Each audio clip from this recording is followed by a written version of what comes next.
नमस्कार, मैं श्यामगिरी। आप देख रहे हैं टीवीटीएफडी न्यूज 24। टीवीटीएफडी न्यूज 24 में आप सभी दर्शकों का स्वागत है। विपक्ष मुक्त देश नरेंद्र मोदी ने बना दिया, एक तरह से अगर कहें तो। लेकिन इस देश को विपक्ष के उन क्षेत्रीय दलों को पहचानना भी पड़ेगा कि वह वोट किस आधार पर लेते हैं और जाते कहां हैं। जो इंडिया गठबंधन नरेंद्र मोदी के प्रति प्रतिपक्ष खड़ा था कि एक विकल्प के तौर पर, वह इंडिया गठबंधन कहां है और उस इंडिया गठबंधन के लोग कहां हैं। अकेली कांग्रेस क्यों दिख रही है, बाकी सब कहां हैं। ममता बनर्जी के 20 सांसदों को तोड़ दिया गया, 58 विधायकों को तोड़ दिया गया और उद्धव ठाकरे के पार्टी को दोबारा तोड़ दिया गया। ममता बनर्जी के पार्टी को तोड़ा गया, यह तो बात समझ आई कि पूरी पार्टी को तोड़ी गई और वह अलग गुट में उनको रखा गया। भारतीय जनता पार्टी ने चालाकी दिखाई, अपने दल में शामिल नहीं किया, लेकिन तोड़ा। इसके प्रूफ मिले, क्योंकि भारतीय जनता पार्टी के नेता ही के घर बैठ करके सब डील हुआ था, तस्वीरें आई थी, गोदी मीडिया ने कमेंट्री सुनाई थी। लेकिन उद्धव ठाकरे, एक बार पार्टी टूट गई थी, अलग हो गई थी, छिन गई थी। दूसरी बार 9 सांसदों को नहीं संभाल पाए और 6 सांसद उसमें से चले गए और इतनी शांति से वह बैठ भी गए, कोई हरकत नहीं, तो एक कंप्रोमाइज ही कहा जाएगा। लेकिन शरद पवार भी जा रहे हैं, उद्धव ठाकरे भेज दिए, शरद पवार भी जाते हुए नजर आ रहे हैं। बंद कमरे में बैठक हुई देवेंद्र फडणवीस से, और अरविंद केजरीवाल खत्म हो गए। जो 2-3 बचे हैं वह भी उधर जाएंगे। लेकिन डीएमके जो डिलिमिटेशन बिल का विरोध कर रही थी, वह भी कंप्रोमाइज हो गई। आखिरकार सौदेबाजी हो ही गई। इसे सौदेबाजी न कहा जाए तो क्या कहा जाए। ऐसे में 22 डीएमके भी गई, 8 शरद पवार भी जा रहे हैं। इस तरह की चर्चा चल रही है।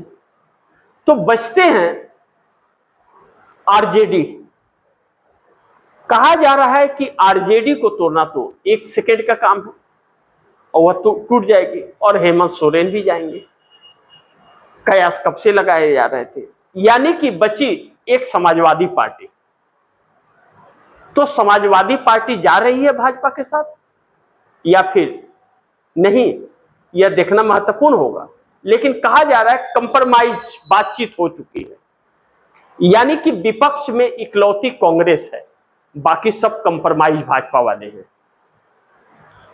यानी कि विपक्ष जब इकलौती कांग्रेस है, तो इस देश की जनता में भारतीय जनता पार्टी के खिलाफ, चाहे ममता बनर्जी हो, चाहे अखिलेश यादव हो, चाहे स्टालिन हो, चाहे उद्धव ठाकरे हो, शरद पवार हो, इनको वोट क्यों दिया था। भाजपा को ही सीधा दे दिए होते। इन बातों को कहना इसलिए भी जरूरी है कि अब जनता इसे समझे कि जिसके ऊपर वह भरोसा करके दी, वही वह भाजपा के साथ जा रहा है। तो फिर इसका मतलब देश में जो चल रहा है, बेरोजगारी, महंगाई या दुष्कर्मी, वह सब कुछ ठीक है, तभी तो जा रही है। यानी कि सरकार अच्छी काम कर रही है, तभी तो जा रहे हैं। तो सब भाजपा में ही शामिल हो जाए। यानी कि इस देश को धोखा सब मिल करके दे रहे हैं।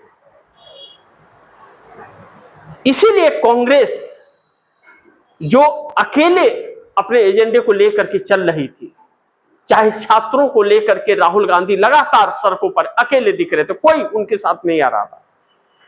किसी मुद्दे पर अकेले कांग्रेस खड़ी होती थी, कोई साथ नहीं आता था, सब अंदर खाने मिले थे। लेकिन अब चुनाव का वक्त आ रहा है। क्या जनता सबक सिखाएगी या फैसला जनता करेगी, या जनता इससे खुश है कि जो चल रहा है वह बहुत अच्छा चल रहा है, विश्व गुरु हम बन चुके हैं। लेकिन राहुल गांधी जिस तरह से अग्रसित हैं और जिस तरह से राहुल गांधी ने अपना किनारा कर लिया कि देख लिया सभी को कि सब एक ही हैं और सब मोदी के साथ खड़े हैं, तो अब जनता फैसला करे कि विपक्ष खत्म है और एनडीए गठबंधन के सहयोगी दलों का अब कोई वजूद रहा नहीं, यानी कि भाजपा और कांग्रेस दो दलें इस देश के अंदर हैं। जनता फैसला कर ले कि किसका शासन चाहिए।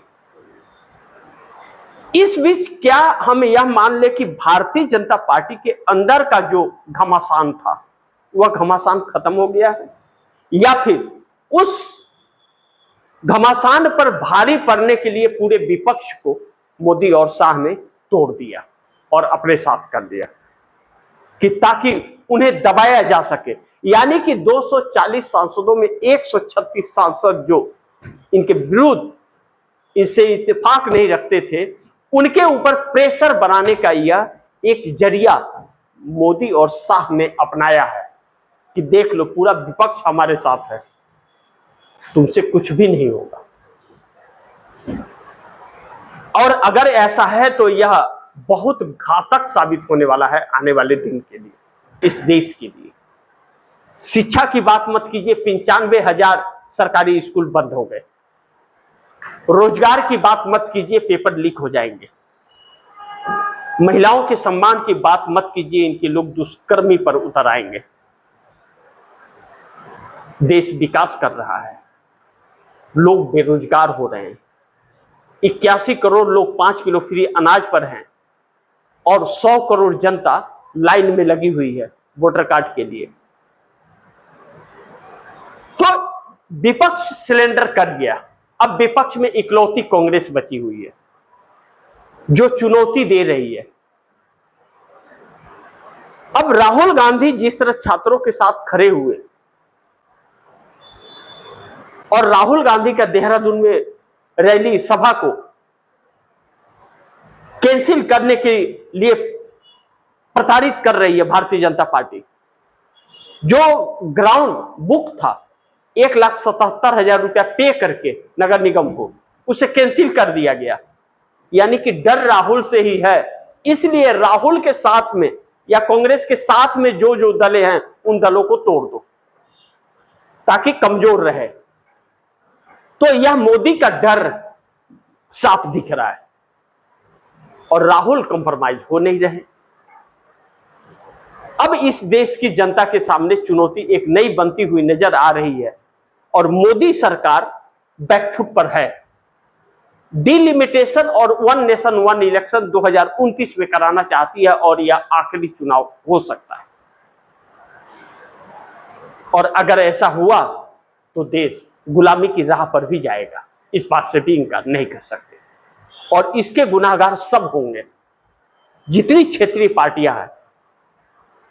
और अब उन क्षेत्रीय पार्टियों का कोई वजूद आने वाले वक्त में नहीं रहेगा, यह भी तय है। क्योंकि जिस तरह से जनता अब अग्रसित हो रही है, उनकी क्या मजबूरी है, जा रहे हैं वह वही जानते हैं। लेकिन जनता की उम्मीदों पर अब वह खड़े नहीं उतरे, इसलिए जनता को फैसला करना होगा। मोदी के लिए संकट बहुत बड़ी है कि आरएसएस उनके ऊपर हावी है और कंट्रोल पार्टी पर नहीं है। लेकिन विपक्ष को तो डंडा बजवा ही सकते हैं, जो बजवा रहे हैं। यानी कि मोदी के साथ आरएसएस अब क्या सलूक करेगा यह तो वक्त बताएगा।